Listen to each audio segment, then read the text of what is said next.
Welcome to today's episode of the Blueprint Podcast, where we throw out the old blueprint so we can learn to become who we were always meant to be. I'm your host, Jason Smith. If you haven't already, make sure you click the subscribe button and share the podcast with your friends on social media and tag me in it at JBirdFit. Today, I have a very special guest for you, Esin Pinarli. Esin is a holistic psychotherapist, wellness and lifestyle coach, and founder of Eternal Wellness Counseling. Esin, thank you for taking the time to be on the show. I'm really glad you're here to share your knowledge and experience with the Blueprint audience. Can you share a little bit about your background, experience, and who you help, as well as what is your mission and vision with Eternal Wellness Counseling and your presence on social media? It's really nice to be here. Thank you for having me, Jason. I've been in the substance abuse treatment industry for about 14 years, and I've worked in inpatient primary substance abuse care.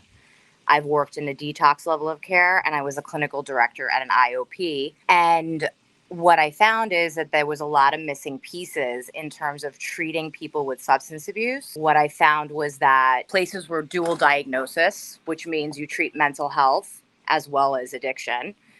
But as we know, it is not just the addiction, we're self-medicating with a substance. And so I would find that all the places that I worked at were kind of like factories on some level, where people weren't really getting the mental health help. And I felt like I wasn't being sort of used to my capacity. And so I started to sort of think about the missing niches and the missing areas and sort of like what was necessarily needed. And I'm a very holistic person myself and very into mental health. I've always believed in therapy. I've always believed in self-improvement. So I started to think of the missing pieces and how I could really better serve the community. And I've been really honored and privileged to work with such a wide variety of people of diverse backgrounds. And so I felt that I was multiculturally experienced. I felt that all different socioeconomic backgrounds, because, I realized addiction and mental health doesn't really discriminate. And so that's what came up with the idea. I was like, I need to do my own thing. I need to open up my own practice where I'm a little more holistic, where there's a lot more clinical mental health work being done. So I felt that I could expand more, where I was not only just treating substance abuse, but I was treating people with mental health issues, because I was specializing in trauma and I was specializing in anxiety and depression and bipolar and just a variety of things that come with addiction. And so that's when I came up with the idea of Eternal Wellness, which is something I think everybody is seeking.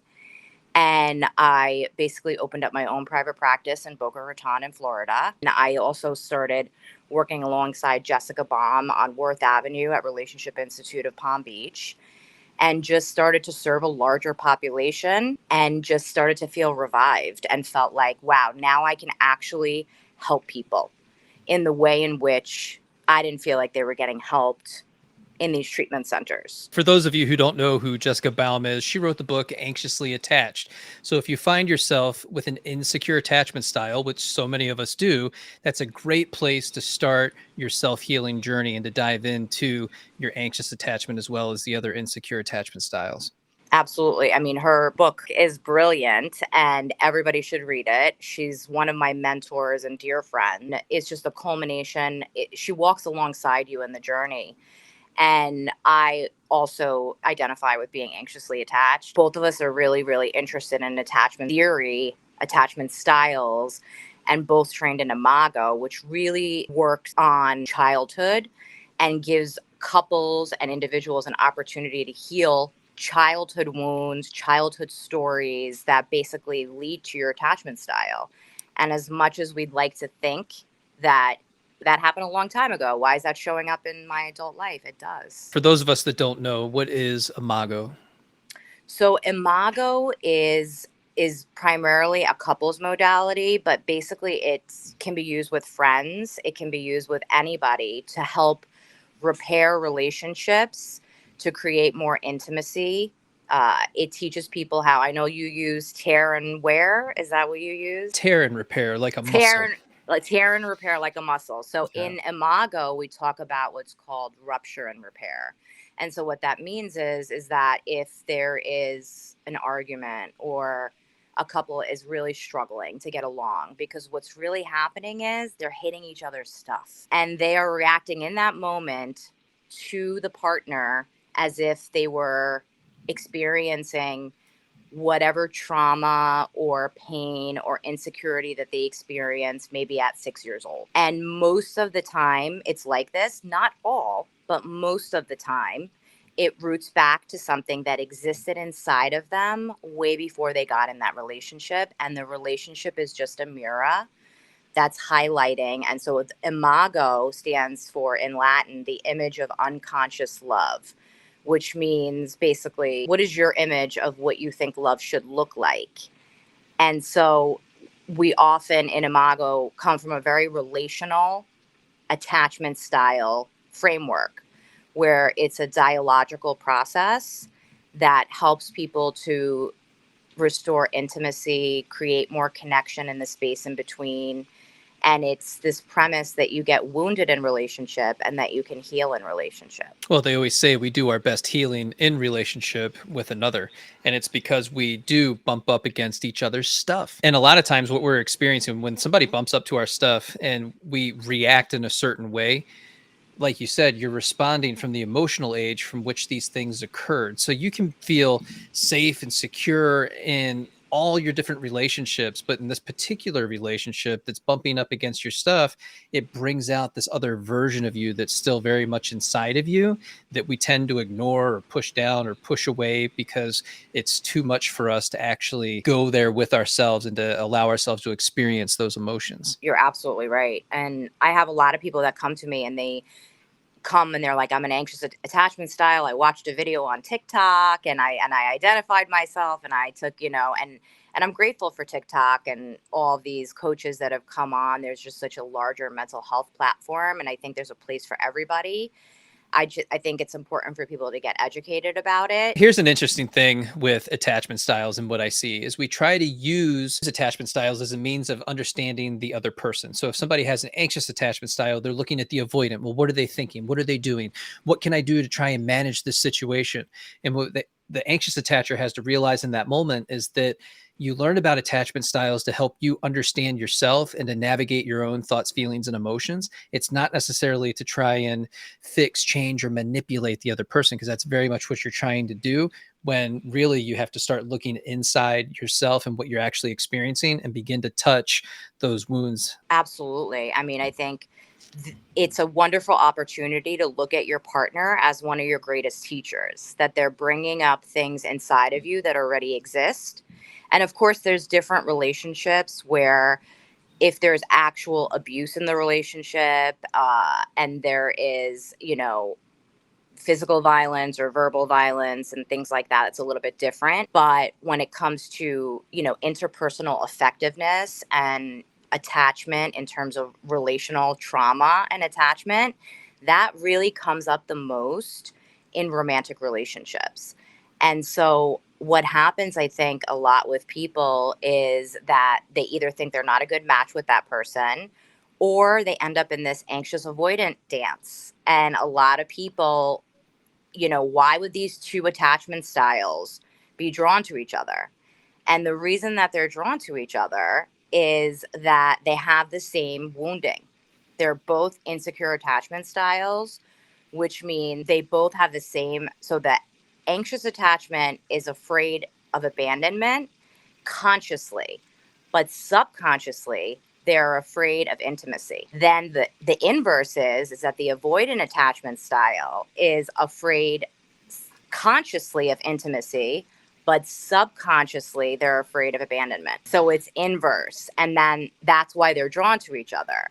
And so you have this sort of anxious attachments tend to be a little bit more nurturing and warm and expressive and really kind of open with their feelings. And the avoidant is drawn to that, oftentimes thinking, I want some of that, sort of a nurturing caretaker. And so they admire that in the other person because it's a skill that they lack physically, mentally, or emotionally. And it feels like they are witnessing somebody who's in touch with their feelings and who can express their feelings. And avoidants are often disconnected from their own emotions and unable to identify what they're feeling, or they run away from anything too overwhelming. And so they're drawn to that. And then the anxious is drawn to the avoidant because they appear stoic and they appear sort of calm and even keeled. And it appears to them as emotional self regulation.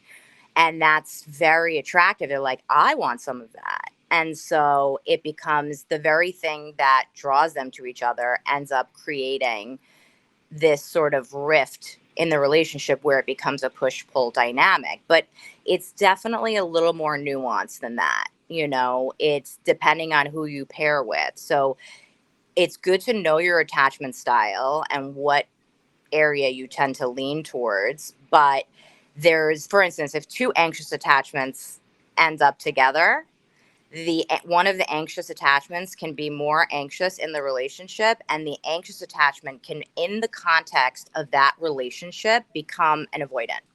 Right. And so it really depends on who you pair with. And then if you have two avoidant attachment styles, and you know, the thing with attachment styles is just really understanding, oh, this is where it came from. This is how I attach to my primary caregivers. This makes a lot of sense why I would show up like this in romantic relationships. Now I understand that it existed inside of me, and my partner is just a mirror to help me see the unhealed parts of me. Instead of projecting what I want them to do to meet my needs, the goal of the anxious attachment would be, how do I self-soothe? How do I learn more emotional self-regulation?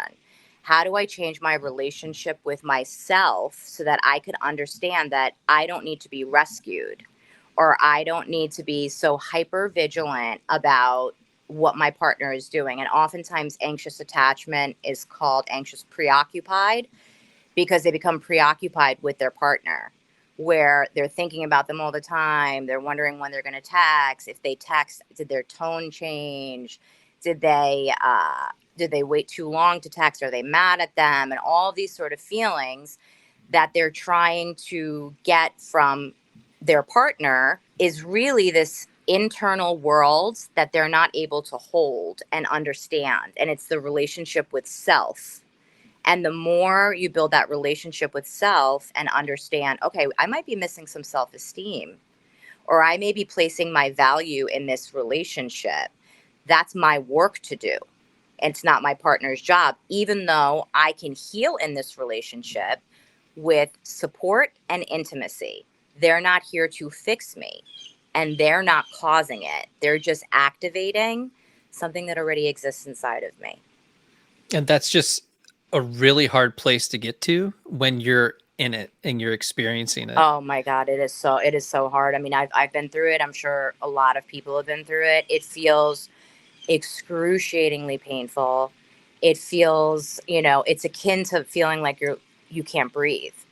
Right. And it feels like the only thing is to get back in connection with your partner that would soothe you. And so the very thing that causes you anxiety is the very thing that gives you comfort.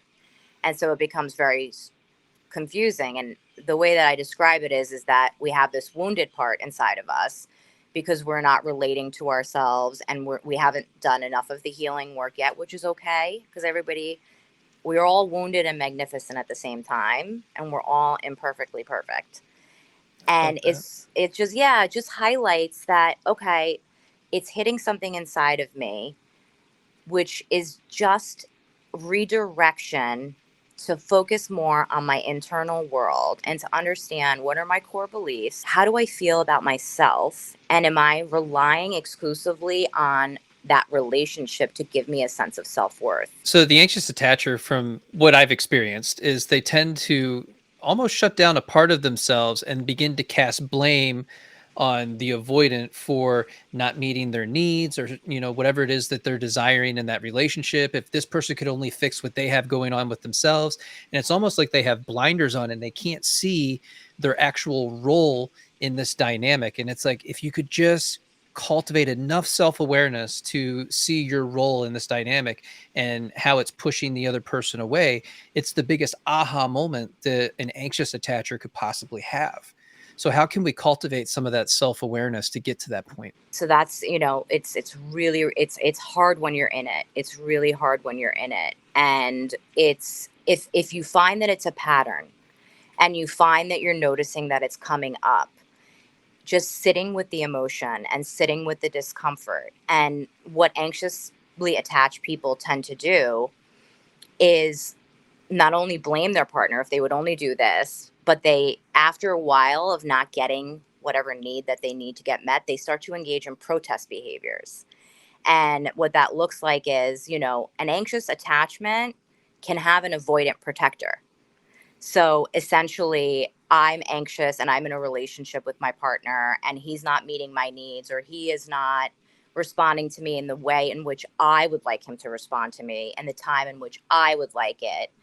Just taking a step back and being like, am I actually connecting and relating with this person and thinking about the other person? Or is this just about me and what I need to feel to soothe my nervous system, to soothe my anxious attachment system? So it's about pausing and knowing it's okay that I'm feeling this, but sitting with it. And the more you start to sit with that and say, where is this coming from?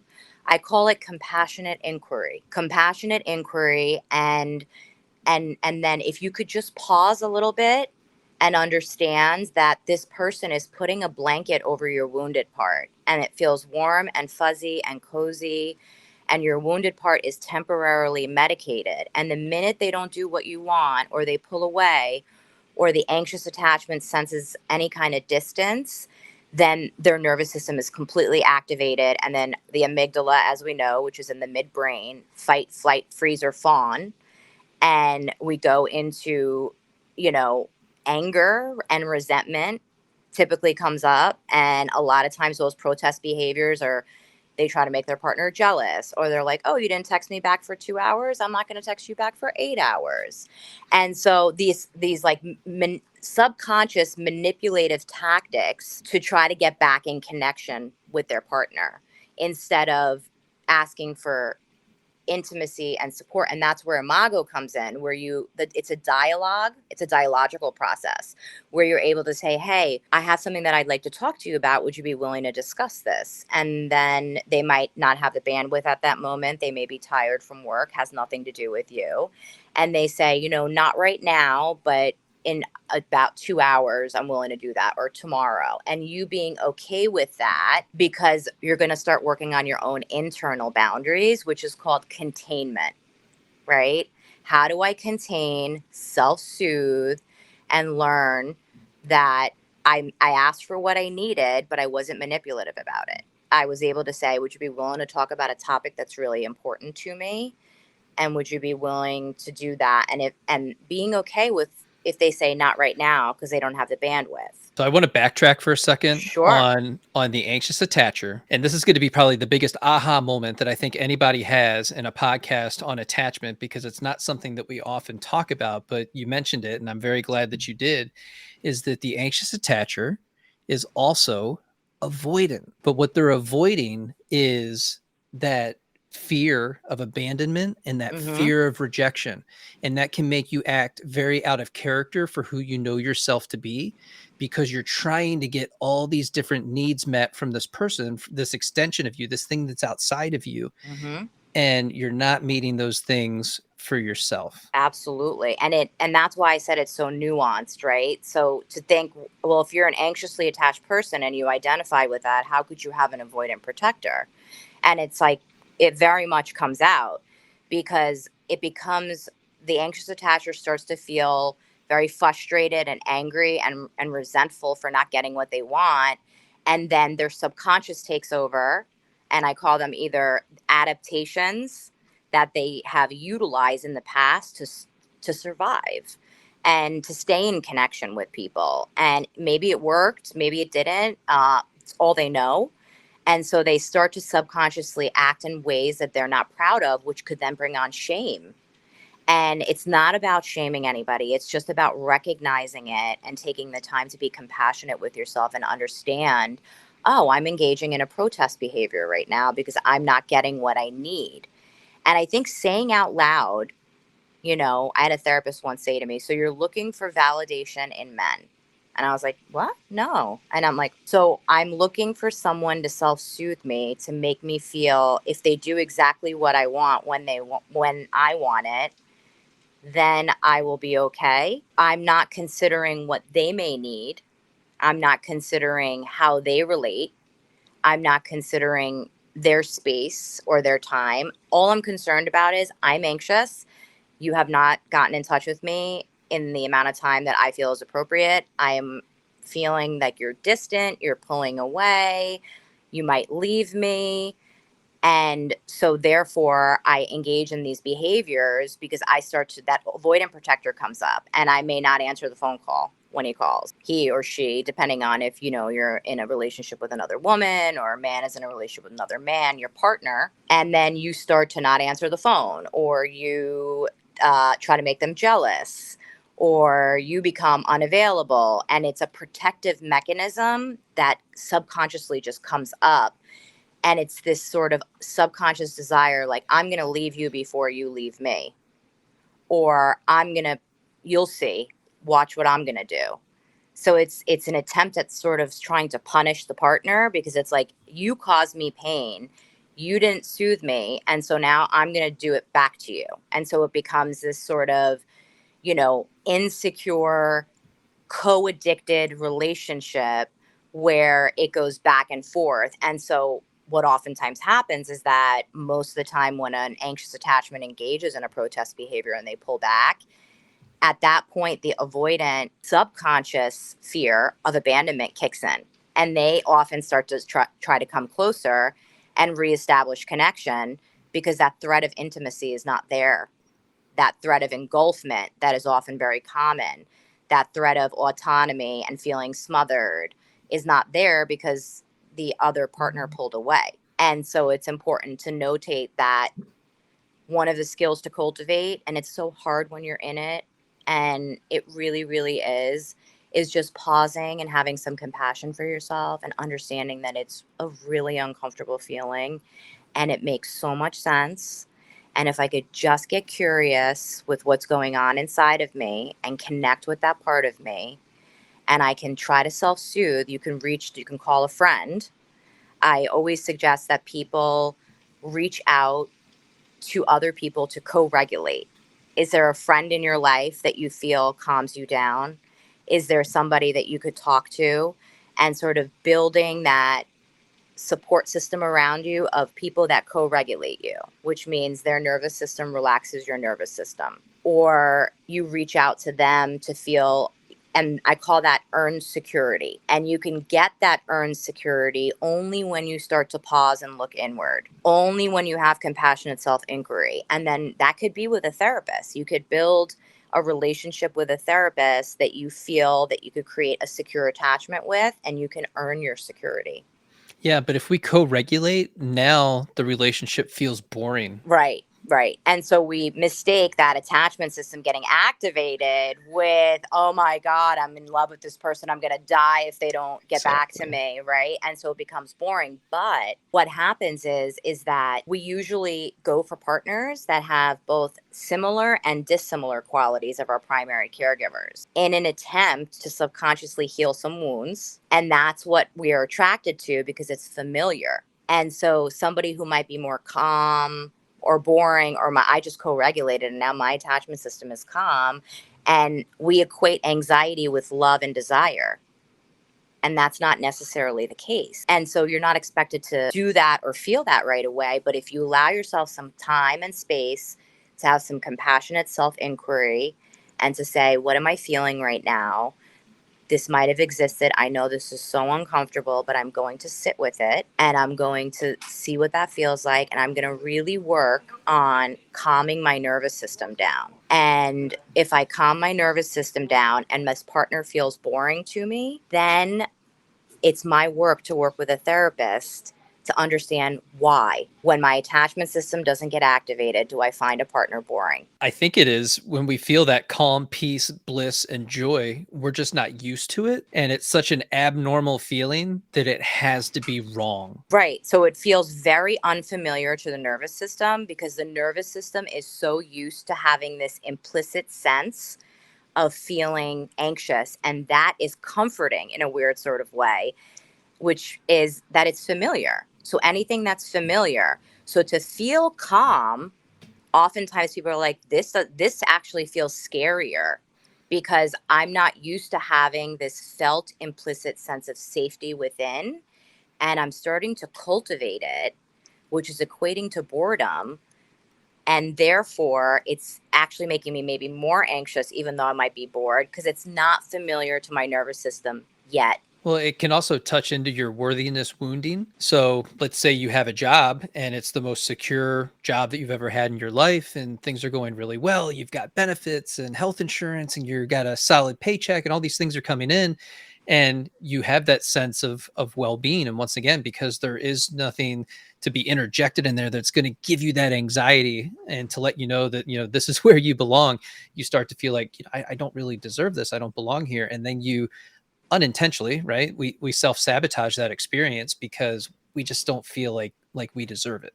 It feels too good to be true to the Yeah. nervous system, because the nervous system is used to chaos and things going wrong, and When's you that other know shoe gonna drop? exactly, when's the Yeah. other shoe going to drop? So that's neuroception, right? It's being completely aware. So there's interoception, which is I can start to become aware of what's going on inside of me. But neuroception is this sort of hypervigilance to threat, and threat of losing my job, losing my friendship, losing, and anxious attachment tends to be hyper fixated, or anyone who gets into a neuroceptive state tends to be fixated on what could go wrong. When is the other shoe going to drop? This feels insecure to me. I'm worried about this, and I'm going to notice all of the things that could go wrong, even if there's so many positive things that are glaring at my face due to negativity bias. And negativity bias, it wants to continue to confirm my story. It wants to continue to feed this idea that it's the other shoe is going to drop. It always does. I am going to end up losing this job, or I'm going to lose this friendship, or I'm going to lose this relationship. And so I'm hyper vigilant. My neuroception, my antennas are out to look out for threat. And I'm looking for any kind of threat. And negativity bias is pushing me towards that because it has to support the narrative that I have going on inside of me, despite evidence to the contrary, because I won't see that because my amygdala is hijacked if I'm in an anxious state. Yeah, your reticular activating system is looking for all the things that are going on in your environment to continue to feed you all the evidence that you know to be true for yourself. And so how can we overcome that portion of the evidence that we're looking for and start to move into a place of finding all the positive things that are happening in our experience? So that is what I love. Whether you want to work with somebody that you trust, like a friend, and start to talk about it, I recommend a therapist or a coach to really start to work to cultivate, to understand your inner world in terms of how you relate to yourself, and to understand what are my core beliefs, what is my wounding, because we all have it. We all have it. And what is my story? What's the story that I tell myself about myself? Do I say that I'm not good enough? Do I say that I need somebody else in order to feel good enough? That I will only be worthy if somebody wants to partner with me. I will only be worthy if I have a good high paying job. I will only be worthy if I get chosen. So there's no internal self validation.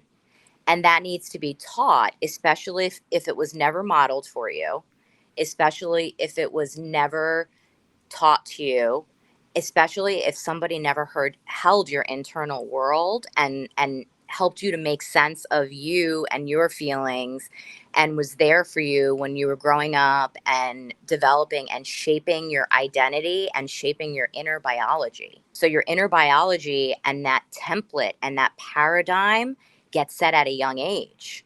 And so working with somebody to really get down to the root of it, it's hard work, but it is so worth it. It is so worth it. It's worth it because you are worth it. You just have to believe that you are. You are so worth it. And the wonderful thing about it is that there's hope on the other side, because you are working towards self-improvement. And even if it doesn't happen as quickly as you want it to, you know that you're walking in the path of healing. And you know that you are working on yourself, and you are learning how to take care of yourself.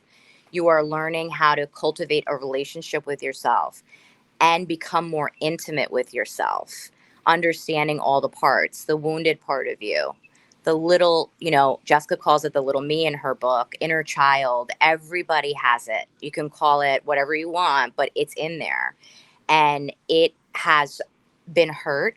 And there is pain stories there that have created what I call magical thinking. And the idea of that is that when we're young, we have this thinking that is very egocentric and we think everything is about us.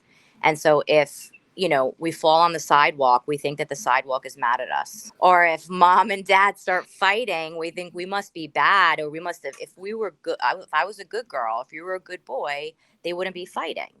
If mom and dad get divorced, if there's abuse, if there isn't connection and attunement, we start to think that it means something about us. And that is developmental shame. And that's not ours. That's just a story. And being with a safe person to unpack that with slowly, to slow unfolding, is one of the greatest gifts that you can give yourself. It's really hard, but it's really worth it. Absolutely is. And what that brings up for me is that the inner child actually has the power to stop and block you from receiving what's actually meant for you, because it wants to protect you so badly and to keep you safe that you actually kind of shut yourself off to, having these other experiences that are meant for you. And it's a shame when that happens, because so many good things have come your way. And if you think back on it, how many no's have you given when you actually wanted to say yes? Absolutely. I mean, the inner child and the little me inside of you has been hurt and wounded, and it shows up today. And it throws temper tantrums, and it gets scared, and it's fearful, and it wants to be safe. It's looking for safety. And it's about acknowledging everything that that little boy or little girl has been through, and really having compassion and holding space for that part of you with somebody that you feel safe with. And that takes time. If you end up working with a therapist, if you find a good fit where you create and cultivate this sense of safety, where you can start to have someone hold your inner world and hold that little boy and girl and just be with it. Now, we talked about anxious attachment a lot so far. If we don't touch on the avoidant, I know a lot of people are going to be super disappointed. So For sure. tell us a little bit about the avoidant, how they come to be, and what the origin story is for that insecure attachment style. So the avoidant, I feel sometimes, I actually don't feel like there's enough literature out there for the avoidant. I feel like there are in some areas they can be looked at as demon. I can tell you from my comment section that rings very true, because people are always looking for more information on avoidance. And a lot of the stuff that I produce and that I put out, I have a lot of people commenting, hey, I'm avoidant, but I don't know where to start, where to go, what to do, what's a book that I can read. And all the books have a small section on the avoidant, but there's not a Yes. lot of, well, now how can I recover from this? Absolutely. And I think that there's a couple of books that I'll recommend in a little bit, but I think that an insecure attachment style, it's also an insecure attachment style. It just manifests differently, and it looks like they don't care, and it seems like, the anxious attachments engage in what's called protest behaviors, and the avoidance attack, in what's called they engage in what's called deactivating strategies. And so what happens is that either it's one of the two. Either they were enmeshed with a primary caregiver when they were younger and there was no space where they had to be the adult and a parent depended on them. Say, for instance, the mother's husband left, and then the mother became so dependent on the male son, let's just say, and he had to take care of her, and he felt engulfed and he felt smothered, and he wasn't able to be a child. And he equates intimacy and closeness and connection with engulfment. Or it could be, because they always say it's the anxious, but the avoidant also experiences abandonment and Isolation. isolation, Yeah. abandonment, lack of connection and attunement, inconsistent lack of connection, meaning mom is there sometimes and then she's not. Dad is there sometimes and then he's not. Or And so there's that can look like, if you're a child, being left alone to play by yourself. So you find yourself kind of in your head playing with your toys, and there's not a lot of direct interaction. So some of these things on the outside looking in look very benign, right? But how the child actually receives that makes all the difference in the world. Absolutely. And in that moment, that child feels abandoned, neglected, feels like nobody is holding space for what they're going through. No one is asking them how they feel. No one is there for them. And they sort of feel like, you know what? No one's going to take care of me. I'm going to have to do it myself. So they learn to rely on themselves and become independent and autonomous, and they have more agency. Like, well, if no one's going to take care of me, so I have to take care of myself. And so they develop this sort of hyper independence where the goal is interdependence in a relationship, and I could talk about that, but they end up developing this hyper independence where they become super proficient at being on their own and super proficient at they're used to being on their own. And the way that they've learned to soothe themselves has been alone. So it makes sense that when they get activated in the context of a romantic relationship, that they would pull away in order to soothe their nervous system, because they were left alone a lot. They were neglected or abandoned. And if they were enmeshed, they were still neglected and abandoned because the enmeshment didn't create any room for them to be a child, and it didn't create any room for their emotions and their world to be held. It was all about the caregiver and their world and what they experienced and what they needed. And so they go through a lot avoidant attachments. They feel just as activated and just as anxious. Their behaviors seem uncaring. Their behaviors are that of withdrawal, but they're really pulling away to calm their attachment system down, where an anxious attachment needs to reconnect and needs connection to soothe their attachment system.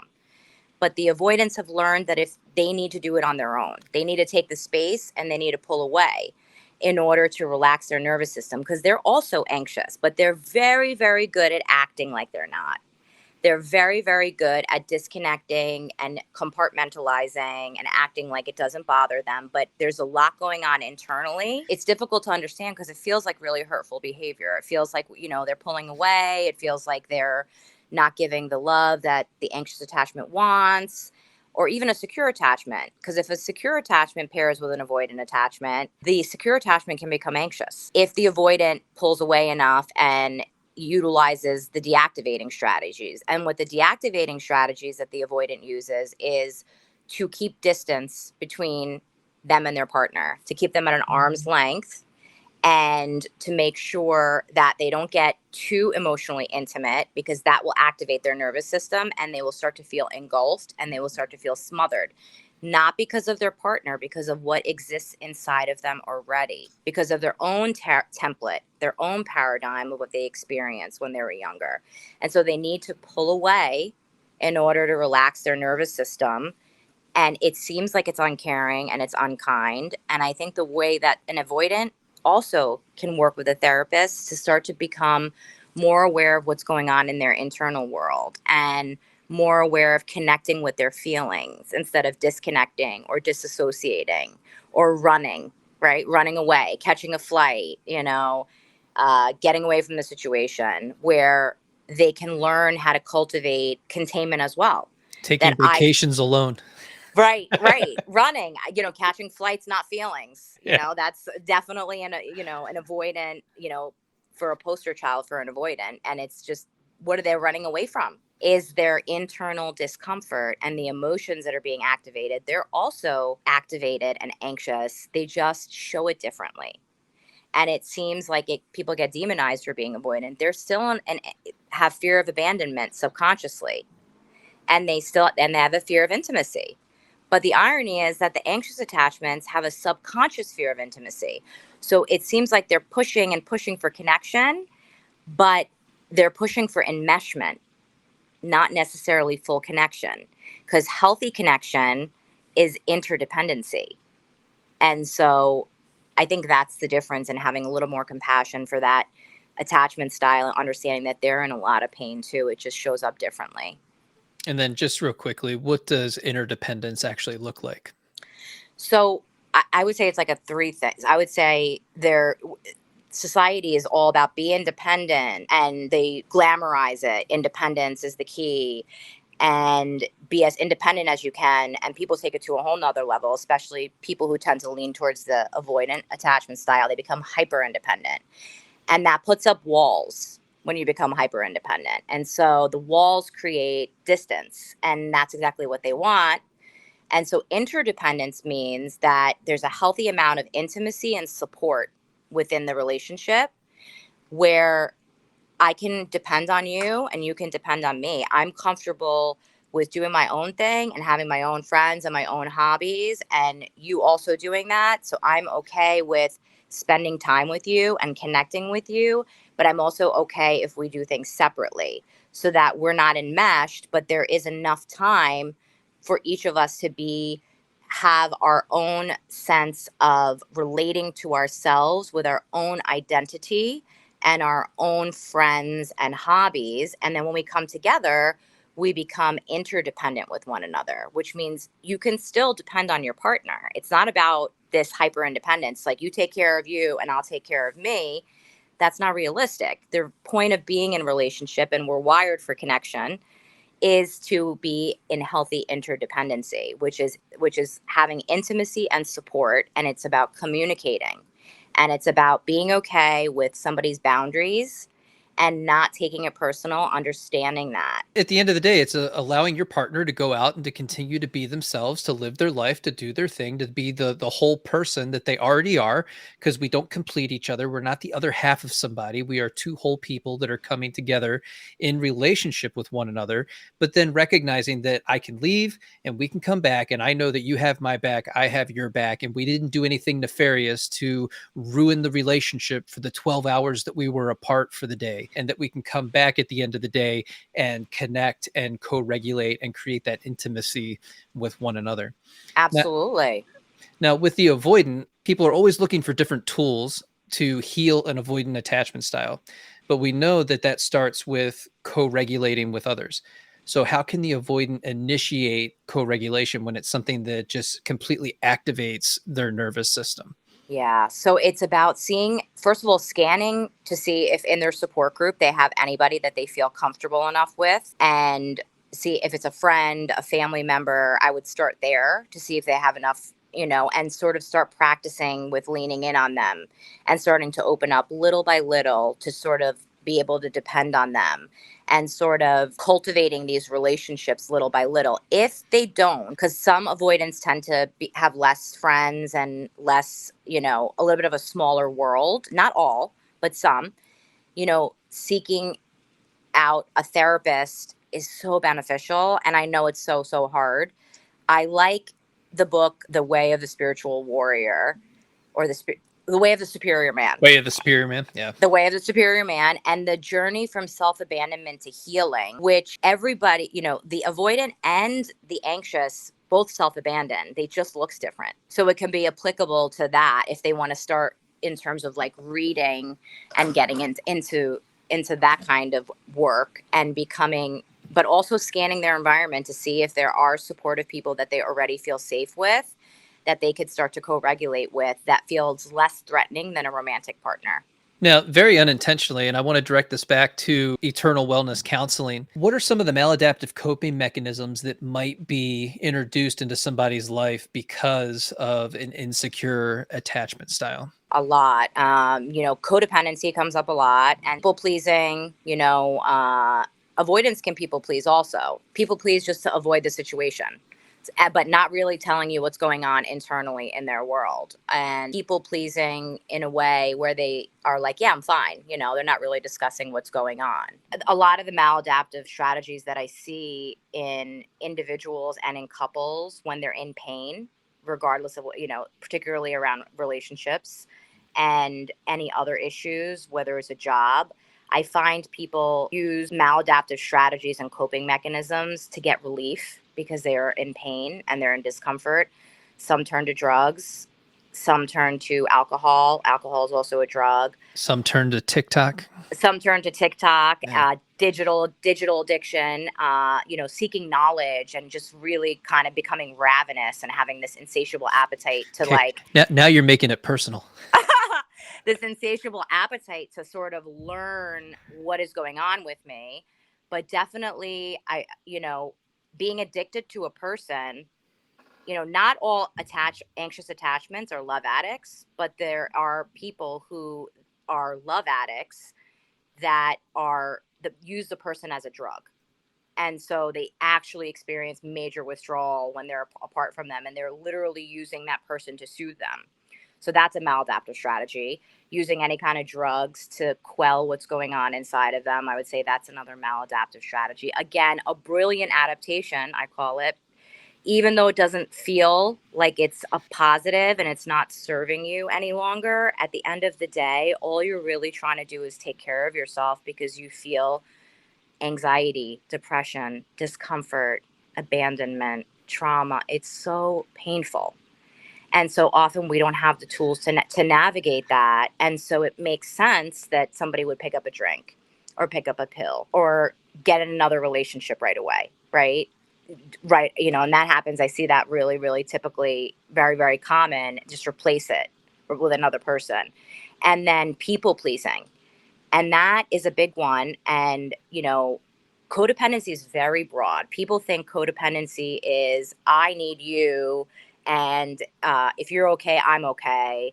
Or I'm dependent on another person. That's not really what codependency is. Codependency is your relationship with yourself.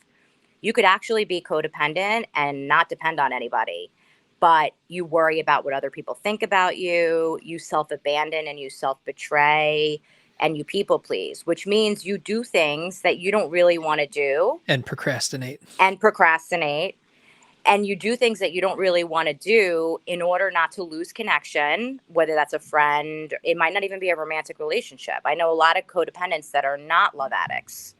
They just have codependent tendencies. And it's not all bad. It's codependency makes you loving and nurturing and empathetic, but it's the areas in which you self-abandon and you deny parts of yourself in order to please somebody else. Because what happens is you store that. You store those emotions, you store those feelings, and they're going to come out. They're going to come out in another maladaptive way. And at the worst time possible. At the worst inopportune times where you least expect it. And you're like, where did that come from?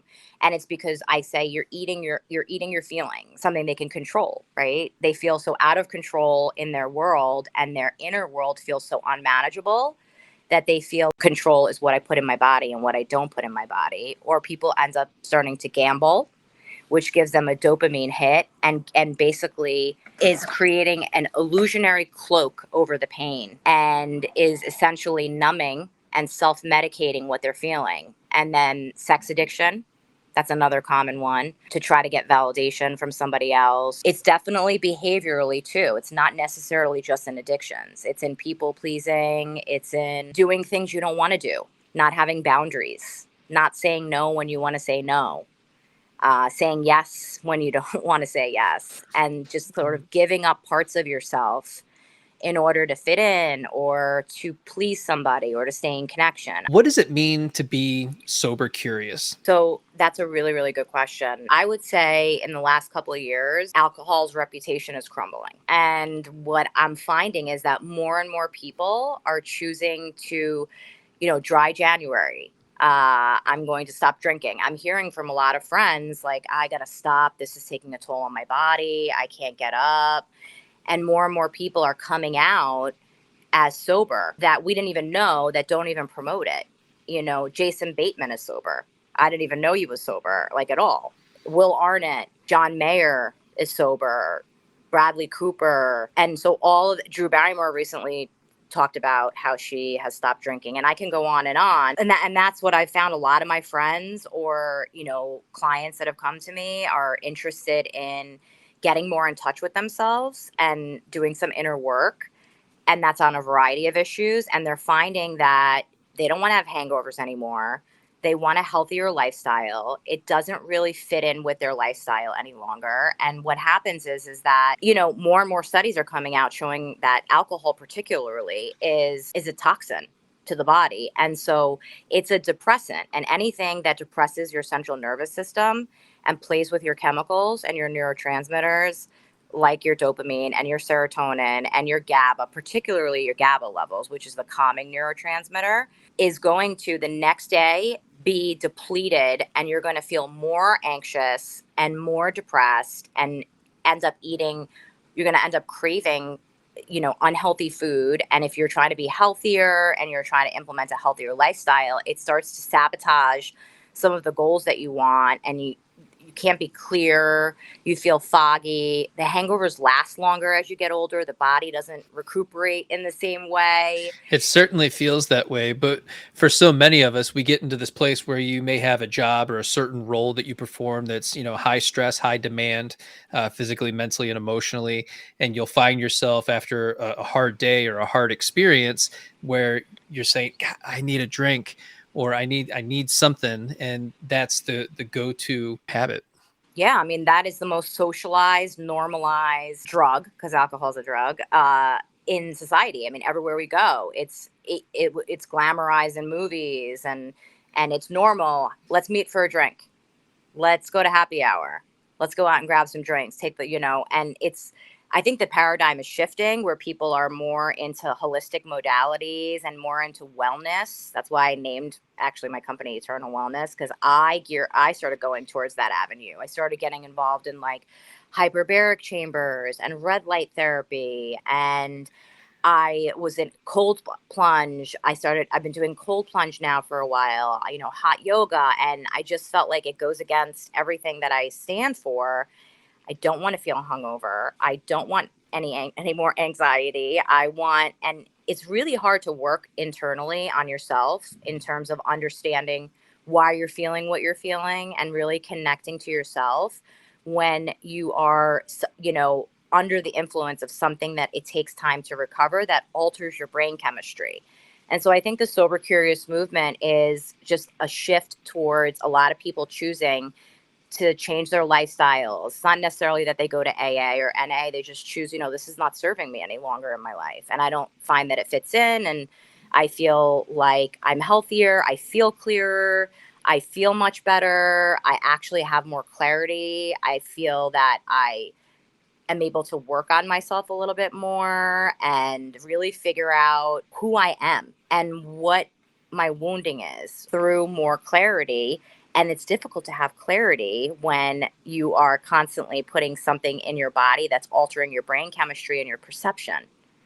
And so I think that's the sober curious movement. I think it's Hollywood. It's taken Hollywood by storm. It's like becoming a norm now. I can say for myself, it also, staying away from it has been one of those things where the rumination and the anxious overthinking that would keep you up at night, it just doesn't exist anymore. Now, it's not just that one thing, right? It's the combination of all the things that we're doing. You're working out, you're taking care of yourself, you're eating well, you're going to the gym, you're doing cold plunging, breath work, using all these different modalities. Maybe you're going to therapy on top of that. But there's a point where you feel pretty well regulated the majority of the time. And so that anxious overthinking that used to happen all the time, or you're ruminating on, a situation that happened and you're mad that you didn't say this one thing and maybe I should have said it better, or, maybe you embarrass yourself over something, and, that tends to play this massive role. It just doesn't anymore. It doesn't exist. Like I can't get there anymore. Because your chemicals are so much more balanced when you're It's like, not putting yes. when you don't put alcohol and drugs into your system. Your body is so resilient. Your body knows how to heal itself. And so if you're synthetically altering your brain chemistry, you're essentially putting in synthetic dopamine, synthetic GABA, and your body stops producing it for a little while because it actually thinks it has too much. And so it takes a little bit of time for it to catch up and be like, oh, we don't have enough dopamine. And your body starts to, because your body has this amazing innate ability to heal itself. I mean, you witness it when you get a scratch on your arm, and, if you take good care of it, and maybe it'll leave a little scar, but if you take care of it really well, and internally it's the same thing. If you take out any kind of drug that you are using to take the edge off, to sort of comfort that internal unrest, or self-medicate that anxiety or depression that you're feeling, or uncomfortability, if you take it out for long enough, your own body is more powerful. Your own body has chemicals inside of it that are what I call hope molecules. And these hope molecules, from working out, you get more endorphins. Endorphins are painkillers. They're more potent painkillers than any synthetic substance you can put in your body. And so they work better. And if you continue to live that lifestyle and you get a real taste of it, you don't want to go back. And so people are taking some time off from these things and finding their life is getting better. They're becoming more productive. They feel clearer. They're having less anxiety. And it makes sense that you would have less anxiety because any depressant is going to give you anxiety when it wears off. Here's a really good question. Is social drinking okay, or do I have a problem, and when do we know? It's a really good question. So the irony in that, and a lot of people don't get it, they're like, well, this person drinks every night and they have one drink a night. Now, it's about how you drink, when you drink, and it's about, can you just have one drink, or is it sheer willpower to have that one drink? So it's the idea that the phenomenon of craving begins for people who have an addictive nature, who have a tendency to have an addictive personality. And then that addictive personality sort of manifests into a particular area, which is whatever it is that gives them the most pleasure and whatever gives them the most relief. And so that becomes their drug of choice, whatever it may be. Pick your poison. And so this idea, it's how you drink, when you drink, and can you put it down? Can you have one drink and put it down all the time, consistently? And does the phenomenon of craving occur for you? Meaning, once you have one drink, you can't stop. You're going to drink one bottle, two bottles. But there's some people that can have a drink a night and it never escalates further than that. And there is no phenomenon of craving. So the idea is you have an addictive personality. Do you get a mental obsession and a physical obsession with the next time you want to use that, whatever it is that you did? That's the difference.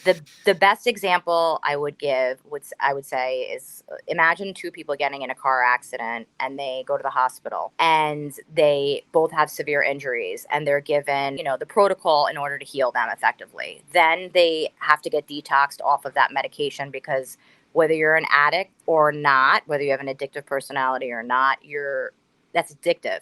They're addictive substances. So you detox off of that. Both of them get discharged. One can't stop thinking about the morphine and the Demerol and the painkiller, and they just want more and more of it. It's a mental obsession. The other one is like not even thinking about it. They're just like, thank God I healed. And that was what I needed to have while I was in there for the pain and for the injury that was appropriate. And so that addictive mindset, that addictive personality, it's about knowing yourself. It's about knowing how you drink, when you drink. If you can have a couple of drinks and you don't have any negative consequences and you're able to not really feel anxious, it doesn't really interrupt your life, you don't really have any negative consequences, it's not frequent, then that's for you to decide. There's a lot of tests online. I do screening tools with my clients to sort of kind of go over that and decide how they feel. Is it having negative consequences? How do you drink, when you drink? What are your patterns? Does the phenomenon of craving begin when you begin, the manifestation of the allergy, or can you put it down? Can you take it or leave it? Because there's people at certain times in their life when they're going through something, they can drink excessively or use drugs, but then they can just put it down. They were just literally using it to self-medicate during a particular time. And when their pain, it was situational. And when their pain lessened, they were able to just put it down. So that's what separates someone. A person with the addictive personality would not be able to put it down. It starts to become progressive and it becomes worse and worse. And the hangovers become worse. And it's a mental obsession coupled with a physical allergy. Yeah, there's a difference. And it's hard because you can be a problem drinker and a problem user for a period of time and still not be an alcoholic. It's so interesting to think about it that way. Yep. It's about if you could take it or leave it. That inability, when you are powerless over, you have no choice any longer. You can't not use that substance or that drug of choice because you have a mental obsession with it. That's when it's a problem. It's so interesting because a lot of times what we'll say is, well, I can quit any time. But can you? Have you tried? And have you been successful? So a lot of people can stop, but a lot of people can't stay stopped. So a lot of people will stop to make a point to themselves to prove that they can stop and then only to pick up again. So why are you starting again? Because they end up putting an arbitrary date on, I'll do this for 30 days, 60 days, 90 days, 6 months, right? But they know that at the end of that 6 months, they can go right back to it. Right. So that's a warning sign. And that doesn't take care of the craving mechanism that's still inside of you. You're still experiencing that. And during that time period, you may find yourself doing other things to compensate. And that's what often happens is people cross addict. They start smoking pot, or they say, like, oh, pot's not a big deal, it's legal, or they start, gambling, or they start having more sex and they're more promiscuous, whatever it is. Because if they have that addictive nature, it's going to manifest in some area. It's like that whack-a-mole game. You whack one thing down, another thing is going to pop up. You whack one thing down, and that's just how it works. And it's just about knowing, do I have an addictive personality? Because you know yourself, and getting to know yourself. And does it serve me? Is it serving my life? Is it enhancing the quality of my life? Is it helping me improve and become a better version of myself? Is it adding to my life? Or is it taking away from my life and I'm having negative consequences, and I'm rationalizing and basically just giving it a time frame that I'm going to stop so I could prove to myself that I could do it. Look, I'm not an alcoholic. And then I pick back up again. And that is such an individualized thing that you have to really know yourself and really understand your patterns and work with somebody and, take a screening tool and understand if you do have an addictive personality, because it's in your best interest to know if it serves you or not. Wow. You gave us so much value today. I know this podcast today is going to change so many people's lives and give them so much information that might be the missing piece that they've been looking for. So, Esin, thank you so much for joining us today. Can you tell the audience where they can reach you and how they can work with you directly? And don't forget to check out her blog as well. Absolutely. Thank you so much, Jason. It was so wonderful. I really enjoyed our conversation. You can catch me. I just started my social media. So I'm Esin Pinarli, LCSW on Instagram. I have a website. It's called eternalwellnesscounseling.com. I also work at Relationship Institute of Palm Beach, which is relationshipssb.com. and beselfful.com. And so you could catch me on any of those websites. And I have a lot of I just started writing a lot of blogs about these topics. So please feel free to read them. And I will be producing some more content on social media and just giving some more, hopefully, good information that people can find useful, that they could put in their toolkit. And if it ignites something inside of somebody where they feel like, oh, I could relate to that, or I could, I might benefit from therapy. I think everybody in the world should be in therapy. That's just me. I mean, I'm in therapy. I just think it's about self-improvement. I think it's about self-development. I think it's about becoming the best version of you. And I think it's really nice to have a third party that's an objective, safe person. And it's all about the right fit, because not everybody, you're not going to feel comfortable with everybody. So I encourage people, if they go out and look for a therapist, please don't give up after the first time. Have some consultations with people and have discovery calls with them and see if you feel comfortable working with them.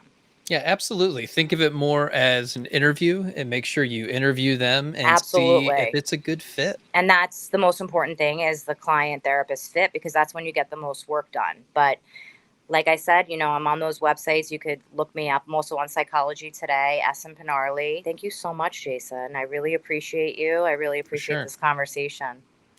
And for those of you who want to see more of Esin, she's going to be taking part in the 21-day self-love challenge that starts on July 9th. You can go to the link in my stand store to sign up for that. You're not going to want to miss it. And she's going to be able to answer some of your questions that you've been wanting answered for a while.